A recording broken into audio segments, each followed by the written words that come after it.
السلام عليكم، مرحبا بكم معايا بفيديو جديد. نتمنى تكونوا بألف صحة وعافية. يوم جديد وفيديو جديد، أكيد كما العادة وصفة أكثر من رائعة. اليوم جبت لكم فلون رويال بطريقة اللي جديدة لأول مرة على اليوتيوب بنكهات مختلفة. طريقة سهلة بزاف وبسيطة، ما غتحتاجي فيها لا فرن لا حتى شي حاجة. وبالنسبة للمذاق راه كيبقى من أحسن المذاقات اللي ممكن تاخديهم أولا اللي ممكن تطلبيهم حتى من التريتور هكذا إلا عندك شي مناسبة. وبما انه عاشوراء على الابواب فما كان ما احسن من هاد لي ديسير هادو كتحليه كيجيو رائعين البنات. بحال هاد الانواع من الفلون كيبغيهم الكبار قبل من الصغير. وبطبيعه الحال الطريقه راه ناجحه مليون في المية، كيجيكم بحال شي كاطو كيتقطع بكل سهوله. هنا راني كنوريه لكم بعد 3 ديال الساعات يعني ما بيتوش. اما فاش كتبيتيه راه كيكون بحال شي كيك اولا بحال شي تشيز كيك، يعني كيجي طرف واحد وكيتقطع بكل سهوله.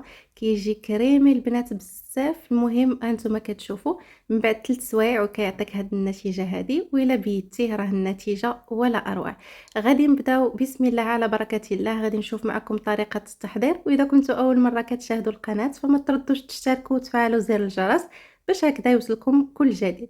وبطبيعه الحال الا عجبكم الفيديو فما تنساوش تضغطوا على زر الاعجاب باش هكذا كتساعدوني انني نواصل وانني نستمر. بسم الله على بركه الله. غادي نبداو فواحد الكاسرونه. غادي نحتاج هنا يطرو ديال الحليب، انا هنا استخدمته كامل الدسم. ومن الاحسن هكذا في لي فلون ديالكم غويال ديروا الحليب يكون كامل الدسم باش ما كيجيكمش ماوي، لان كيف ما كتعرفوا الا كان قليل الدسم فكيكون تقريبا النسبه ديال الماء كبيره بزاف. من بعد غادي نزيد نصف لتر ديال الكريمه. هنا الكريمه ممكن انكم تستخدموا اي نوعيه كتفضلوها. هنا انا استخدمت الحيوانيه، هكذا كتجيب السكر. ممكن انكم تستخدموها بدون سكر. المهم انا بما انني استخدمتها بالسكر فزدت غير 2 ملاعق ديال السكر. نتوما الا استخدمتوها صامته كديروا حتى 6 ديال المعالق ديال السكر على حساب الرغبه ديالكم. هنا 4 ديال الفلون جابون ضروري هذا.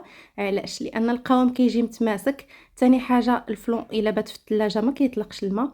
المهم ضروري هاد النوعيه هذه، ما تستخدميش الانواع الاخرين بلا ما نقول سمياتهم. صافي كندير 4. كنزيد ساشي ديال الفانيلا، وهنا راه خليناها غير بالنكهه ديال لا كريم، ما زدنا لا بخاليني لا حتى شي حاجه. هاد الذوق هذا مع هذاك الكولي اللي غادي نزيدوه راه كيجي رائع.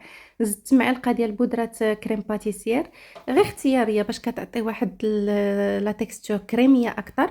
صافي كتحركوا كلشي مزيان وكتخليوه يغلى على النار حتى كيطلع فيه الغليه. عاد وغادي تخويوه في المول اللي كتختاروا.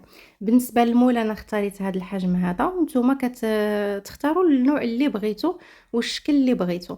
غير بالنسبه للفلون راه اي مول درتوه فيه راه كيجي مقاد، لانه كيجي متماسك وكيجي شاد في راسو.